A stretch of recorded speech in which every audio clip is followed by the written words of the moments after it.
दोस्तों, आईपीएल के पहले ही मुकाबले में कोलकाता और बेंगलुरु के बीच गेंद और बल्ले से ऐसी तबाही देखने को मिली जिसे देखकर तो हर किसी की आंखें फटी की फटी रह गई।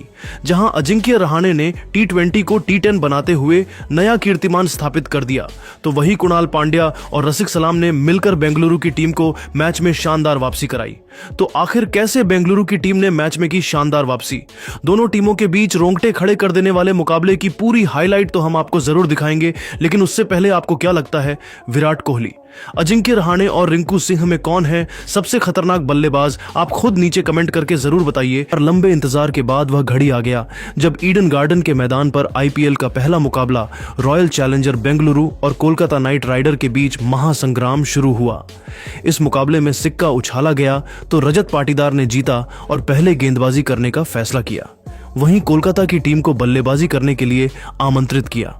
कोलकाता की तरफ से मुकाबले में परी की शुरुआत करने के लिए दो खतरनाक बल्लेबाज डिकॉक के साथ सुनील नारायण की खतरनाक जोड़ी आई।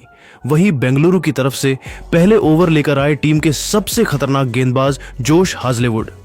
लेकिन जोश हंस ए लिक्विड का स्वागत दीपक ने अपने अंदाज में पहले ही गेंद पर खतरनाक चौका लगाकर किया।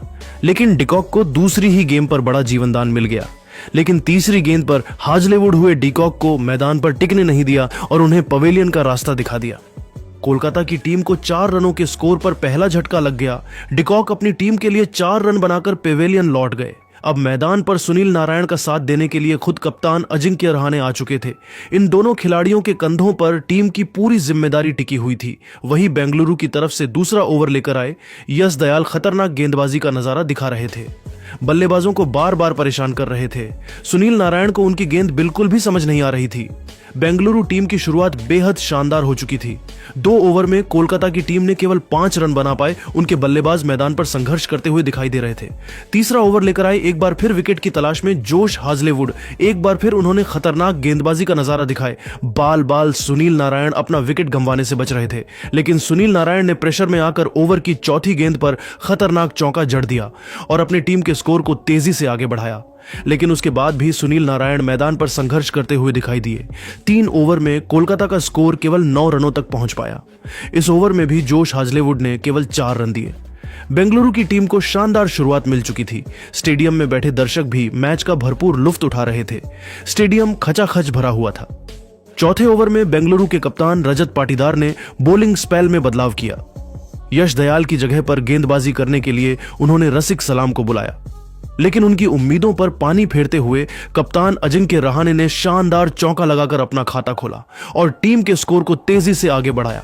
वहीं अजिंक्य रहाणे ने तीसरी गेंद पर शानदार छक्का लगाकर रसिक सलाम की जमकर कुटाई कर दी और अपने टीम के स्कोर को रॉकेट के रफ्तार की तरह आगे बढ़ाया।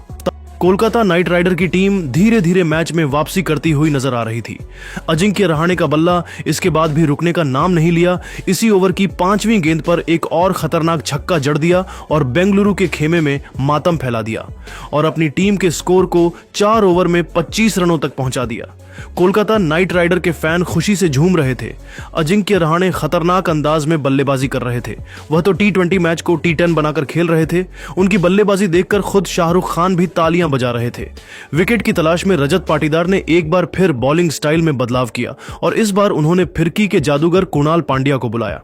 लेकिन इस बार भी रजत पाटीदार के उम्मीद पर पानी सुनील नारायण ने फेर दिया।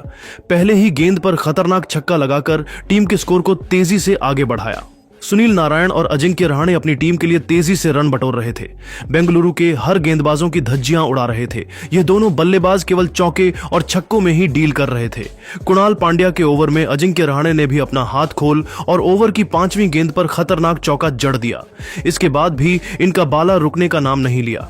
ओवर की समाप्ति भी अजिंक्य रहाणे ने चौके के साथ किया और अपनी टीम के स्कोर को इन दोनों बल्लेबाजों ने 5 ओवर में ही 40 रनों तक पहुंचा दिया। इन दोनों की बल्लेबाजी देखकर टीम के मालिक शाहरुख खान भी खुशी से झूम उठे। ड्रेसिंग रूम में खड़े होकर उनके लिए तालियां बजा रहे थे। पावर प्ले का अंतिम ओवर बेंगलुरु की तरफ से विकेट की तलाश में लेकर आए यश दयाल, लेकिन सामने खड़े सुनील नारायण ने पहले ही गेंद पर उनका स्वागत चौके के साथ किया। उसके बाद अजिंक्य रहाणे ने यह दयाल की तीसरी गेंद पर शानदार चौका लगाया और फिर चौथी गेंद को छक्के में तब्दील करें उनकी धज्जियां उड़ा दी। इसके बाद भी इनका बाला रुकने का नाम नहीं लिया। 5वीं गेंद को भी चौके में तब्दील कर दिया। इन दोनों खिलाड़ियों के बीच अर्धशतकीय साझेदारी भी पूरी हो गई। वही अजिंक्य रहाणे T20 मैच को T10 बनाकर खेल रहे थे, हर गेंदबाजों के खिलाफ तगड़ा प्रहार कर रहे थे और तेजी से वह अपने अर्धशतक की तरफ बढ़ रहे थे। पावर प्ले के 6 ओवर में ही कोलकाता का स्कोर 60 रनों तक पहुंच गया। 7वें ओवर में रजत पाटीदार ने एक बार फिर बॉलिंग स्पेल में बदलाव किया। इस बार उन्होंने गेंदबाजी के लिए बुलाया सुयश शर्मा को, लेकिन अजिंक्य रहाणे इस अंदाज में बल्लेबाजी कर रहे थे, दूसरी ही गेंद पर शानदार चौका जड़ दिया और वह अपने अर्धशतक की तरफ बढ़ गए। वही कोलकाता का स्कोर 7 ओवर में 65 रनों तक पहुंच गया। 8वां ओवर लेकर आए एक बार फिर रसिक सलाम। इस बार उन्होंने शानदार वापसी की बल्लेबाजों को खूब परेशान किया, लेकिन 5वीं गेंद पर सुनील नारायण ने शानदार चौका जड़कर अपनी टीम को 8 ओवर में 74 रनों तक पहुंचा दिया। जिस तरह से यह दोनों बल्लेबाज बेंगलुरु के खिलाफ रन बना रहे थे और साथ ही साथ बचे हुए खिलाड़ी पवेलियन में बैठे हुए थे, वह देखकर तो यही लग रहा था कि पहले ही मैच में कोलकाता की टीम बेंगलुरु के सामने 200 से अधिक रनों का लक्ष्य दे सकती है। बेंगलुरु की तरफ से विकेट की तलाश में 9वां ओवर लेकर आए एक बार फिर सुयश शर्मा, लेकिन इनका स्वागत ओवर की पहले ही गेंद पर अजिंक्य रहाणे ने शानदार छक्का लगाकर अपना अर्धशतक पूरा किया और उन्होंने बता दिया कि इस बार आईपीएल सीजन में वह क्या कर सकते हैं।